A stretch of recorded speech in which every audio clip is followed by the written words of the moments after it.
أهلا وسهلا بكم أعزائنا المشاهدين في قناتكم عنكبوت للمعلومات. ما تنسوش تخلونا جيم في الفيديو اشتراك للقناة، هكا بنوافيكم بكل ما هو جديد إن شاء الله.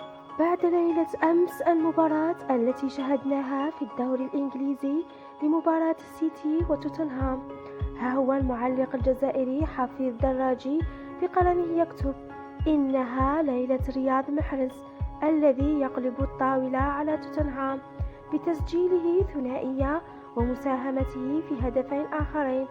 المبدع قد يتراجع عن مستواه لكن يعود حتما مع الوقت، فهل يتراجع غوارديولا عن فلسفته الزائدة؟